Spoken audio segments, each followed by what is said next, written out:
Olá pessoal, tudo bem? Aqui é o professor Juliano e no bloco de hoje a gente vai começar a trabalhar sobre um dos últimos crimes, aliás, o último crime que nós temos contra a vida, né? Pelo menos conforme o nosso Código Penal, que é o crime de aborto, ok?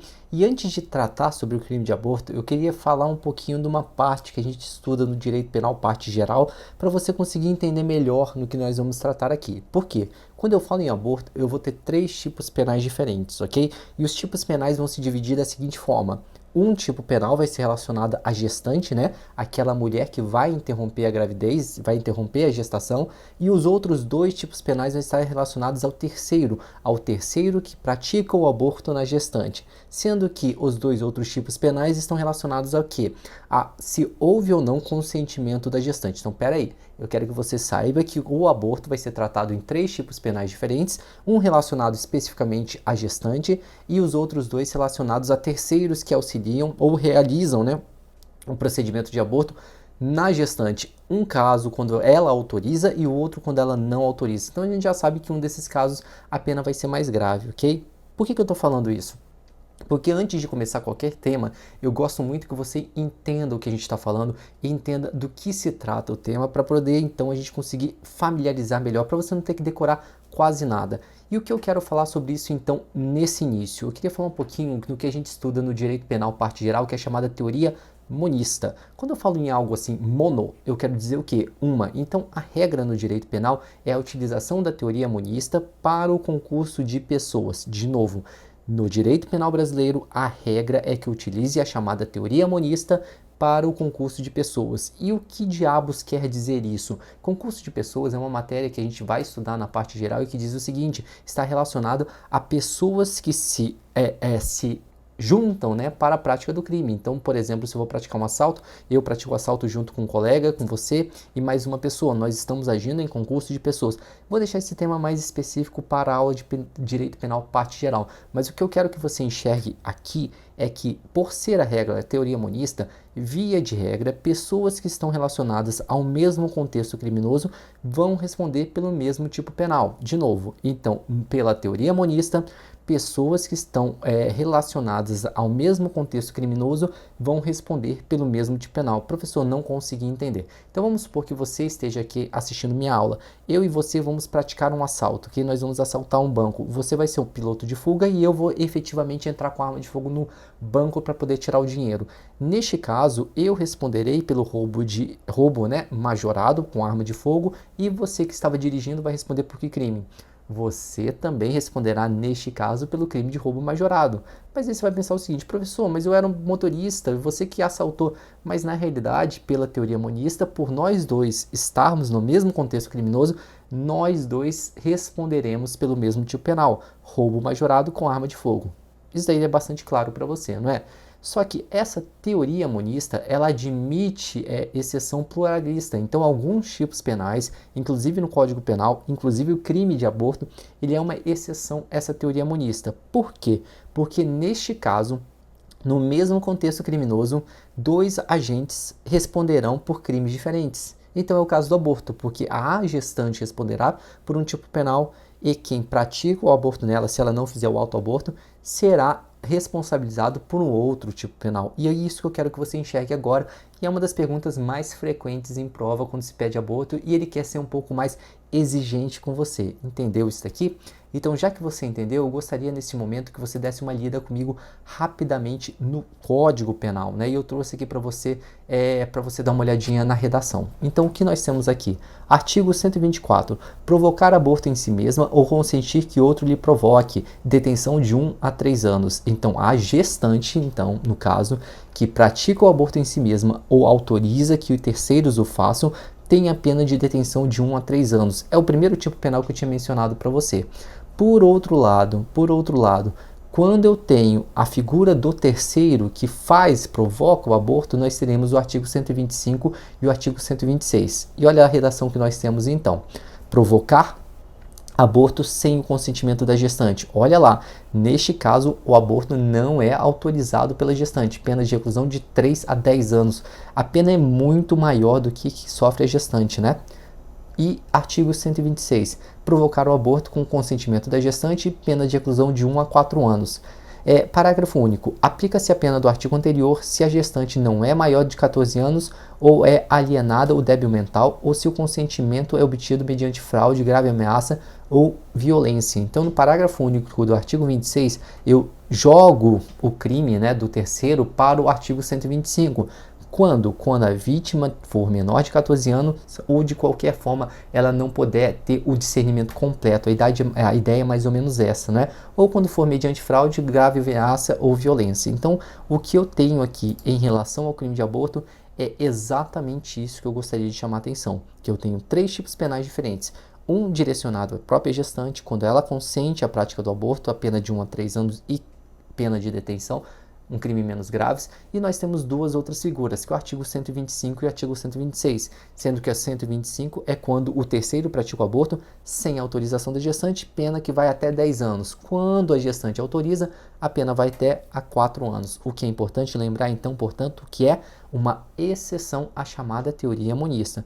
Tranquilo isso? Bom, já que você já viu isso aí e achou tranquilo, vamos dar uma olhada só rapidamente aqui comigo quais são as causas de aumento de pena que eu tenho no crime de aborto, ok? Isso aí vai estar previsto no artigo 127. Vamos dar uma olhadinha então no que diz o artigo 127. A pena combinada nos 2 artigos anteriores são aumentadas de 1/3 se a consequência do aborto ou dos meios empregados para provocá-lo, a gestante sofre lesão corporal de natureza grave. Ou seja, então das práticas abortivas, se a gestante resulta uma lesão corporal de natureza grave, nós teremos um aumento de 1/3. E são duplicadas se em qualquer dessas causas lhe sobrevém a morte, né?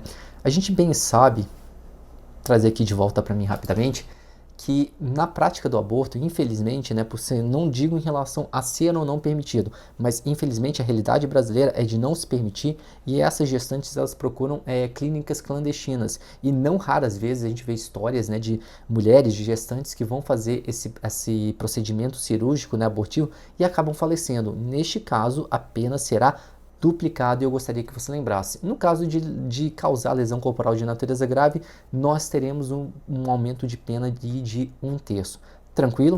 Então, resumidamente, eu quero que você lembre que o aborto é uma exceção à teoria monista, que nós temos aí um tipo penal específico para gestante e 2 tipos penais específicos para quem provoca, né, o aborto nessa gestante. Causa de aumento de pena bem de boa. Agora, o que normalmente cai numa prova em que eu terei um alto grau de conhecimento, né? Aquilo que normalmente pede numa prova de delegado ou até o CESP e a VUNESP, quando vem com umas questões mais elaboradas, costumam cobrar. Eu vou te dar alguns casos em que o crime de aborto ele não vai ser configurado, ok?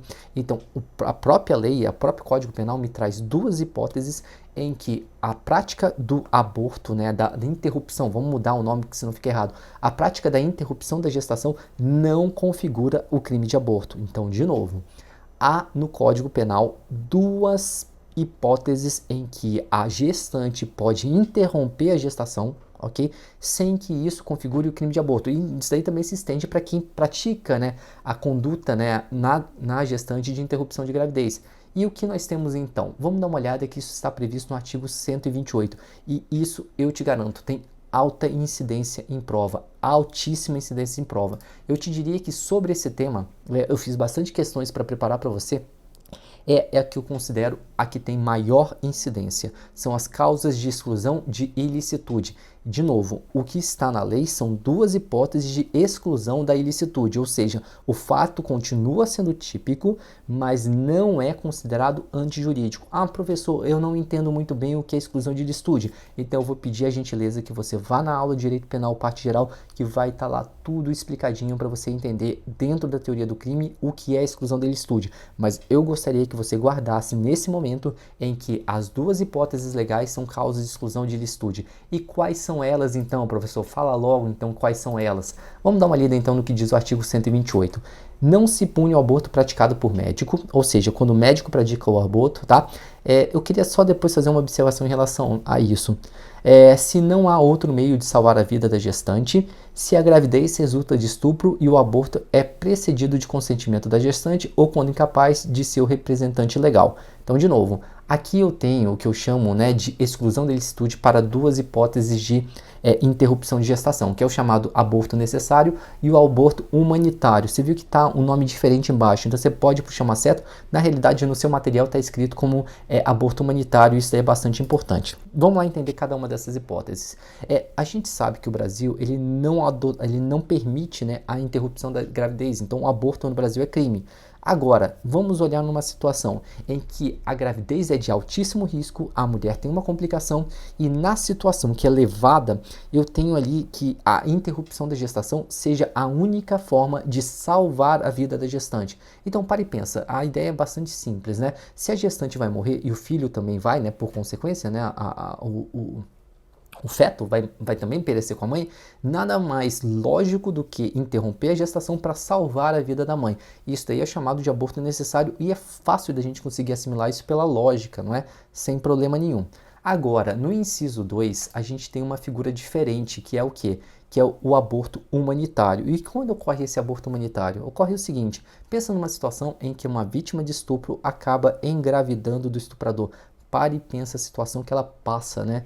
Neste caso, além de ter sofrido dessa violência, ela vai carregar durante 9 meses e, aliás, para o resto da vida, a lembrança desse momento muito triste. Então, pensando nisso, o Código Penal brasileiro previu, né, a hipótese do que a gente chama de aborto humanitário. Então, a vítima de um estupro, ela não deve, ela pode, se ela se entender, interromper a gravidez sem problema nenhum, ok? Desde que observado o quê? Observado o quê? O consentimento da própria gestante. Se ela quiser ter o filho, tudo bem. Tem gente que acaba, eu já vi casos, né, de estupro em que a mulher ela acabou querendo ter o filho por questões religiosas e seguiu a vida, ok? Mas se ela quiser interromper essa gravidez, nada mais justo que ela faça. Esse tipo de aborto é chamado de aborto humanitário, ok? Uma coisa que eu gostaria de chamar a atenção, e é o que eu sempre falo quando eu dou aula de princípio da legalidade, a gente aprende que a analogia ela não pode ser utilizada no direito penal de forma gravosa ao acusado. Em outras palavras, a analogia in malam partem, ela não é aceita no direito penal. Por outro lado, caso a analogia seja para auxiliar, para ajudar o réu, daí o direito penal acaba aceitando. E eu sempre pergunto para os alunos o seguinte, você sabe um caso no direito penal em que a analogia pode ser aplicada em favor do réu ou do suposto, né, infrator, do agente? E eu sempre trago o exemplo do que ocorre nesse tal de aborto humanitário. Porque se eu der uma olhadinha no texto da lei, você vai perceber que é o quê? A vítima do estupro, ela pode interromper a gestação de forma que isso caracteriza o que eu chamo de aborto humanitário. Tranquilo, sem problema nenhum. Só que o que ocorre é que existe um outro tipo penal que não é o estupro, ok? Que é chamado de estupro de vulnerável. Professor, mas peraí, qual é a diferença do estupro de vulnerável? É o fato da vítima ser vulnerável, mas é um outro tipo penal que está no artigo 217-A. Se eu ler esse artigo 128 aí do Código Penal, inciso 2, você vai ver que lá prevê a possibilidade da vítima de estupro interromper a gestação sem que isso configure um tipo penal, né, por conta da ausência de ilicitude. Tranquilo. E aí, uma vítima de estupro de vulnerável pode interromper também a gestação sem problema nenhum? Se eu for pela literalidade da lei, não há essa hipótese. E daí você me pergunta, peraí, se a vítima de estupro pode, por que não aplicar isso para a vítima de estupro, a vítima vulnerável de um estupro, que tanto mais seria mais razoável que fizesse, né? Mas como não há previsão na lei, e o direito penal, se não aceitasse a analogia em bonam partem, não poderia ser aplicado esse aborto humanitário para a vítima do estupro de vulnerável. Olha que interessante isso. Então, este caso especificamente, eu utilizo a analogia, utilizo o artigo 128, inciso 2, por analogia à vítima de estupro de vulnerável, a vítima vulnerável, e ela também poderá interromper a gestação. Olha que interessante isso, né? Isso aí mostra como eu tenho aí a possibilidade de tratar utilizar a analogia in bonam parte, tranquilo? Bom, eu já falei para vocês que existem duas hipóteses legais de interrupção de gestação, ok? Mas isso daí não é suficiente para você ir muito bem preparado para a prova. Por que eu digo isso? Porque existem duas situações bem específicas criadas pela jurisprudência, então presta bastante atenção. Eu tenho duas hipóteses legais de exclusão de ilicitude, ou seja, que eu não configuro aborto, mas eu tenho outras duas situações específicas em que o STF já decidiu que a interrupção da gravidez não configura o aborto. E essas duas despencam em prova. E se você só estudar pelo Código Penal, você vai desconhecer esses fatos. O primeiro, que é muito importante e foi inclusive objeto de uma ADPF, né, a ADPF 54, que foi extremamente relevante. Eu não sei se você lembra desse caso específico, mas ela trouxe bastante consequências aí, tanto da parte material do direito, mas para o processual, mas eu não vou ficar entrando muito nesse mérito, é que foi a interrupção da gestação do feto anencéfalo, ok? Eu não sei se você lembra disso, foi uma discussão muito grande, né? A parte científica, né? Um corpo científico defendendo uma parte mais religiosa, né? Também contra essa interrupção da gestação. E daí é importante a gente trabalhar um pouco mais esse tema. Eu quero que você não decore, eu quero que você entenda um pouco isso. Eu não sou da área de humanas, de biomédicas, né? É uma das poucas áreas, uma das muitas áreas que eu não entendo bem. Mas mais ou menos assim, o feto anencéfalo, ele não tem bem constituído o sistema nervoso, ou seja, é uma vida inviável, né? Por mais que ela venha a nascer, a ter a concepção, o feto anencéfalo, naquela criança, ela não vai durar mais do que algumas horas. Então a ideia é o seguinte, bom, para que eu vou submeter uma mulher a intenso sofrimento durante 9 meses, sabendo que ela não vai gerar vida? Então, para mim, né, na minha cabeça, como leigo, talvez, da área de biomédicas e também de uma questão religiosa, eu não vejo sentido nenhum fazer uma mulher passar por esse tipo de situação, até porque pode ter complicação no parto. Então, para que prolongar esse sofrimento dela, que não vai ter um filho? Então, isso foi levado ao STF e nessa decisão, a DPF 54, decidiu-se que é possível, ou seja, é considerado atípico a interrupção do feto anencéfalo. E olha só uma coisa que eu gostaria que você prestasse atenção. Quando eu falei agora para você em atipicidade, é diferente de exclusão de licitude. Para o STF, este caso que eu acabei de falar é não existência de fato típico. Faço só essa ressalva se você for fazer um concurso, por exemplo, para delegado ou alguma coisa mais puxada. Então, eu só quero que você veja essa diferença, mesmo que mínima, ela é sofisticada. Mas para uma prova geral, eu quero só que você saiba o seguinte: a interrupção do feto anencéfalo não é crime, ok? Não configura o crime de aborto. Tranquilo isso? Nessa hipótese, o STF entende que é atipicidade. Atipicidade. Tranquilo? E agora, qual é a outra decisão que você considera bastante importante, Juliano? Essa daí é bem mais recente, muita gente não conhece essa decisão, porque ela foi uma decisão também muito polêmica e que ainda não foi pacificada. Essa decisão é relacionada a um caso concreto, né, em que houve a prática do aborto, mas nos 3 primeiros meses da gestação, ou seja, no primeiro trimestre. A primeira turma do STF entendeu que a interrupção da gestação nos primeiro trimestre, né, nos 3 primeiros trimestres, nos 3 primeiros meses, não configura crime também. E daí é uma decisão assim que é bastante polêmica, porque o Código Penal ainda considera o aborto, né, a interrupção da gestação, como sendo um crime, mas para o STF, nessa decisão específica, entendeu-se que a interrupção da gestação nos 3 primeiros meses não configura crime. E daí o STF veio com aquele discurso que eu não estou dizendo que é certo ou errado, né? Isso é uma questão muito... Na real, assim, eu até penso que tem que se ponderar isso mesmo, né? Que é a própria decisão da mulher, é o corpo da mulher, é o futuro dela. Então, nesses 3 meses, e é mais ou menos os parâmetros que são usados nos países que admitem, né, o aborto. Então, vamos lá. Eu tenho, então, lá de novo, recuperando, duas hipóteses legais de interrupção de gestação que não seria considerado crime, que é o aborto necessário, quando corre risco de vida à gestante. Eu também tenho o aborto humanitário, quando a vítima é vítima de estupro.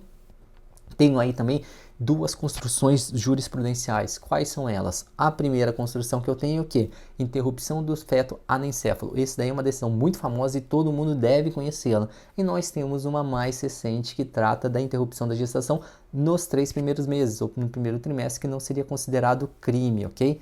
Isso é bastante importante e eu gostaria até de botar aqui para você, ó, não é crime a interrupção da gestação de feto anencéfalo e também no primeiro trimestre da gestação, ok?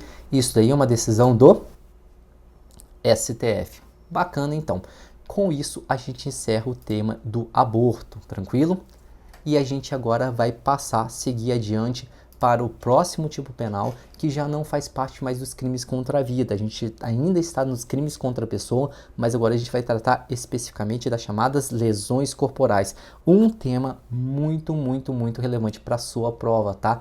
Cai demais nas provas de carreiras policiais, mas para nossa facilidade ou não, cai muito na literalidade. E eu já vou te adiantar quais são os temas mais relevantes que nós temos nesses tipos penais. Só uma dica aqui que eu vou falar para você. Em todas as minhas aulas, eu sempre busco trazer para você aquilo que mais cai, o que mais é importante nos tipos penais. Então se atentem bem nas informações que eu trago. Para mim não faz sentido nenhum ficar fazendo leitura de letra de lei, né? É claro que em determinados momentos eu vou precisar disso, mas eu quero trazer para você aquilo que efetivamente cai na tua prova, tranquilo? Então, já adiantando para você o que a gente vai estudar aqui, nesse primeiro momento de lesões corporais, eu quero que você consiga identificar muito bem quais são as espécies que eu tenho de lesão corporais. Por quê? Porque eu tenho 3 espécies de lesões corporais. Quais são elas? A lesão corporal simples, que vai estar identificada no caput. Eu vou ter a lesão corporal de natureza grave, que vai estar no parágrafo 1º, e eu terei a lesão corporal de natureza gravíssima, que estará no parágrafo 2º, tranquilo? Em relação à lesão corporal simples, né, a mais tranquila, digamos que é o caput, não tem mistério nenhum, porque é literalidade da lei, não tem nenhuma hipótese específica. Agora, o que as bancas de concurso costumam pedir? Isso eu falo todas as bancas cobram isso. Eles querem saber se você sabe identificar se aquela hipótese é natureza grave ou se é uma lesão de natureza gravíssima. Então, infelizmente, é basicamente decoreba, ok? Você vai precisar conhecer bastante esse tipo penal.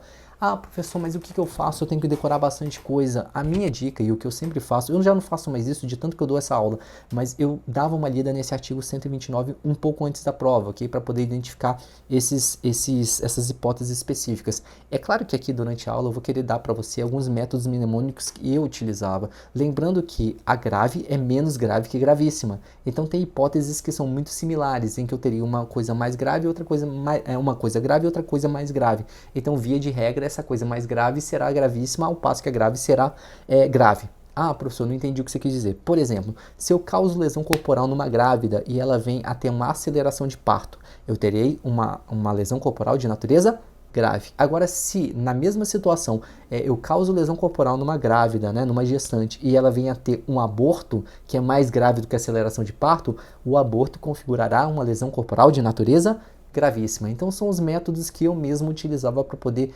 identificar as hipóteses que eu tinha de natureza grave e gravíssima. Tranquilo?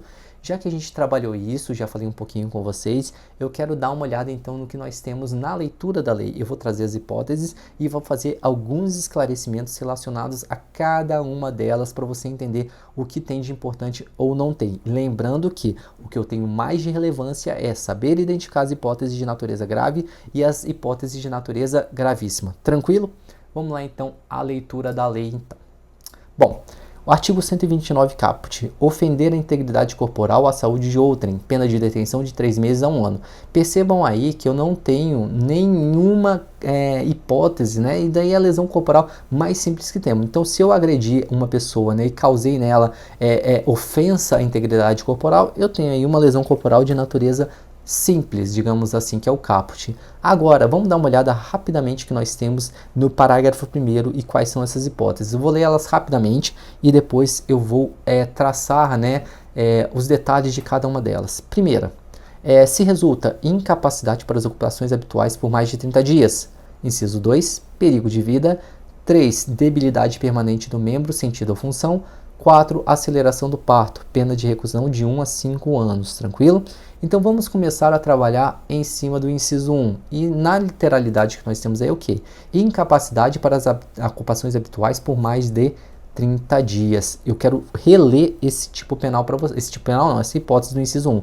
Incapacidade para as ocupações habituais por mais de 30 dias. Bom, percebam que nesse inciso 1 eu tenho dois pontos muito importantes para analisar. Primeiro, o que seria ocupações habituais? O que seria ocupações habituais? E como que eu consigo avaliar se essa lesão corporal me afasta por mais de 30 dias, ok? Então vamos começar com a primeira parte, né, que são ocupações habituais. Prestem bastante atenção. Uma coisa é atividades profissionais, outra coisa são ocupações habituais. Por que eu digo isso? Vamos supor que eu seja um operador de TI, né? Então, basicamente, eu trabalho utilizando as minhas mãos. Então, eu só fico no computador digitando, tranquilo? Só que além de ser um técnico em TI, eu gosto de andar de bicicleta, ok? Eu gosto de malhar, apesar de não parecer, eu tento malhar sempre, né? Aí, então, eu sou um técnico de informática que usa as mãos, mas eu gosto de pedalar e gosto de malhar. Suponhamos que você me encontre na rua e por qualquer motivo que seja venha me agredir. E você venha me agredir com um taco de beisebol e acerte meu joelho e pô, dá aquela lesão, eu fico caído, né? Não consigo andar mais durante um tempo e daí a gente vai apurar qual é a gravidade dessa lesão. Como é que funciona isso? Você é levado para a delegacia, né? Eu vou ser levado para a delegacia, você é a vítima, vou ser ouvido e eu vou para o IML. Quando eu chego no IML, o médico vai analisar a extensão da lesão corporal que eu sofri e vai dizer o seguinte: olha, tudo indica que o Juliano vai ficar afastado, né, ou pelo menos com esse problema no joelho por mais de 30 dias. Opa, eu como delegado, né, ou a pessoa que for delegado, vai assim, opa, peraí, eu tenho aí possivelmente uma situação de lesão corporal de natureza grave, ok? Tranquilo então. Aí o delegado ele vai me perguntar qual é a sua profissão. Ah, eu sou técnico de TI, né, com essa cara de nerd combina bastante. E o que você mais faz? Ah, eu gosto de pedalar. Bom, pedalar o Juliano não vai poder durante pelo menos 30 dias, né? Porque ele está com o joelho arrebentado. Isso daí já é suficiente para configurar a lesão corporal de natureza grave? Teoricamente sim, porque ocupações habituais não é a mesma coisa do que ocupações profissionais. Então qualquer atividade que eu normalmente exerço, mesmo que seja de forma de lazer, também configura lesão corporal de natureza grave. Agora eu falei para você, né, mais de 30 dias. E de que forma a gente faz essa avaliação? Quem faz isso é o médico, né? Eu como delegado, por exemplo, eu não tenho conhecimento técnico para isso. Então, como é que é apurada dessa forma? Você vai para o IML, né, faz ali o exame de corpo de delito, constata a lesão corporal e dali a 30 dias você volta no IML para verificar se de fato aquela lesão ainda te impediu durante aquele período todo. Se acontecer isso, eu terei configurado a lesão corporal de natureza grave por conta da incapacidade para as ocupações habituais por mais de 30 dias, ok? Mas sabe o que acontece na prática? Muitas das vezes a vítima não quer voltar no IML, dá trabalho, né? Enche o saco, e daí ela não volta. Por o fato de ela não voltar depois dos 30 dias, isso daí descaracteriza a lesão corporal de natureza grave? Não. Eu quero que você entenda, né? Você já percebeu o seguinte, todas as minhas aulas eu gosto de fazer ela muito completa, que para quem está começando agora consiga entender, para aquele cara intermediário consiga acompanhar, mas você que já está voando consiga trazer os detalhes, né? Aquelas questões que podem te pegar, que são mais sofisticadas, digamos assim. E uma das questões mais sofisticadas é essa. Pode a lesão corporal de natureza grave, por conta da incapacidade para ocupações habituais por mais de 30 dias, ser comprovada com outra forma que não seja o exame de corpo de delito, ocorrido depois dos 30 dias? Sim, isso daí é possível. Quando isso é possível? A ideia é a seguinte, o STJ entende da seguinte forma: a regra é que se faça o exame, mas se por outros meios se ficar comprovado cabalmente que esse afastamento superou os 30 dias, não há problema nenhum para a configuração desse tipo penal, ok? Eu gostaria que você tomasse bastante cuidado com essa informação. Bom, a gente continua trabalhando em lesões corporais num próximo bloco. Valeu!